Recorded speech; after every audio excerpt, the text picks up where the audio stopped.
সকলোকে নমস্কাৰ জনাই আজিৰ ভিডিঅ'টো আৰম্ভ কৰিলোঁ। আজি আমি দুয়ো মা বেটি সন্ধিয়াৰ টাইমত অকণমান ওলাই আহিলোঁ। দুপৰীয়া ভাত সাজ একদম দৌৰাদৌৰিকৈ খালোঁ, কাৰণ আজি ছট পূজা। ভাবিলোঁ অকণমান পূজাকে চাই আহোঁ। সন্ধিয়া তেওঁলোকে নদীৰ ঘাটত কিবা কিবি অকণমান নিয়ম কৰে, তাকে চাবলৈ বুলি ওলাই আহিলোঁ। আৰু যিহেতুকে ওলাই আহিছোঁ সেইকাৰণে ভাবিলোঁ আপোনালোককো দেখুৱাওঁ আমাৰ অভয়াপুৰী ৰাজপুখুৰী।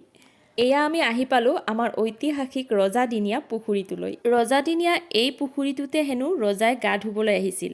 এই কথাবোৰ শুনিলে কেনেকুৱা লাগে নহয়নে? কিবা সাধুকথা যেন লাগে। যি নহওক এতিয়া ৰজাও নাই আৰু সেই দিনো নাই, নহয়নে বাৰু?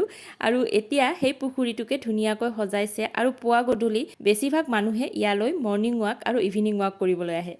আৰু আজি ইয়াতেই হৈছে ছট পূজা। এই ছট পূজাৰ বিষয়ে মই ভালদৰে নাজানো, কিন্তু মোৰ এগৰাকী বান্ধৱীয়ে কৈছিল যে যিদিনাখন তেওঁলোকে ছট পূজা পালন কৰে সিদিনাখন তেওঁলোকে দিনটো লঘনে থাকে, একদম একোৱেই নাখায়, মানে পানী পৰ্যন্ত তেওঁলোকে সেৱন নকৰে। আৰু সন্ধিয়া ঠিক 2-3টামান বজাত মানে সূৰ্যটো অস্ত যোৱাৰ আগে আগে নৈৰ ঘাটলৈ আহে আৰু ইয়াতে কিবা কিবি অকণমান নিয়ম কৰে আৰু সূৰ্য অস্ত যোৱাৰ পিছত ঘৰলৈ উভতি যায়। আৰু ঘৰলৈ গৈও তেওঁলোকে কিবা কিবি অকণমান নিয়ম কৰে আৰু যেতিয়া সূৰ্য উদয় হ'বৰ হয়, মানে ৰাতিপুৱাবৰ আগে আগে তেওঁলোকে আকৌ সেই ঠাইখিনিলৈ আহি আকৌ কিবা কিবি নিয়ম অকণমান কৰে আৰু সূৰ্য উদয় হোৱাৰ পিছত তেওঁলোকৰ পূজা একেবাৰে সমাপন হৈ উঠে। আৰু তেতিয়া তেওঁলোকে ঘৰলৈ গৈ প্ৰথমতে প্ৰসাদ সেৱন কৰে, তাৰ পিছতহে হেনো বেলেগ আহাৰ সেৱন কৰে আৰু সিদিনাখনো তেওঁলোকে নিৰামিষে খায় হেনো। আচলতে নিয়ম কানুন যিমানেই নকৰক কিয় বিশ্বাসেই হৈছে মেইন বস্তু। য'ত বিশ্বাস ততেই ভগৱান, নহয়নে বাৰু?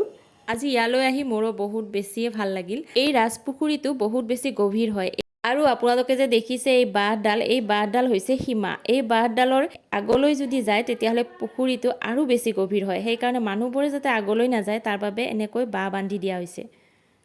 ছট পূজাৰ বিষয়ে মই অকণমান ক'লোঁ যদিও হয়তো কিবা ভুলো হ'ব পাৰে, গতিকে আপোনালোকে যদি মোৰ কিবা ভুলো হয় আপোনালোকে শুধৰাই দিব। আৰু লগতে যদি ছট পূজাৰ বিষয়ে কিবা বিতংকৈ আপোনালোকে জানে মোক কমেণ্টত জনাব।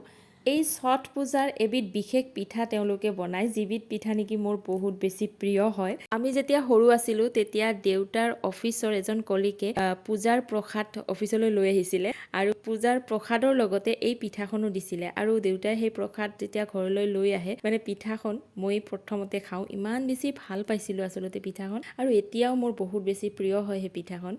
আজি ইয়ালৈ আহি এটাই অনুভৱ হৈছে যে ইমান ধুনীয়া এখন দেশত যে মই জন্ম লাভ কৰিছোঁ, নিজকে নিজে ধন্য অনুভৱ কৰিছোঁ আচলতে। ইমান ধুনীয়া ধুনীয়া কলা সংস্কৃতিৰে পৰিপূৰ্ণ এখন দেশ হয় আমাৰ ভাৰতবৰ্ষ, নহয়নে বাৰু?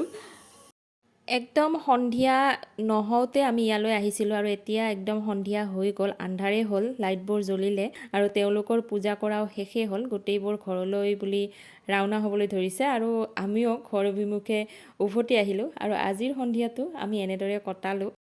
আৰু আপোনালোককো আমাৰ অভয়াপুৰী ছট পূজা অকণমান দেখুৱাবৰ চেষ্টা কৰিলোঁ। গতিকে আজিৰ ভিডিঅ'টো ইমানতে শেষ কৰোঁ। ভিডিঅ'টো চাই আপোনালোকে কেনেকুৱা পালে, আমাৰ ৰাজপুখুৰীটো দেখি আপোনালোকৰ কেনেকুৱা লাগিল জনাবলৈ কিন্তু একেবাৰে নাপাহৰিব। আৰু যদি ভাল লাগিল তেতিয়াহ'লে লাইক, কমেণ্ট, শ্বেয়াৰ সকলো কৰি দিব। আকৌ আহিম আপোনালোকৰ মাজলৈ নতুন এটা ভিডিঅ'ৰ সৈতে। গতিকে আজিলৈ আহিলোঁ, বাই বাই।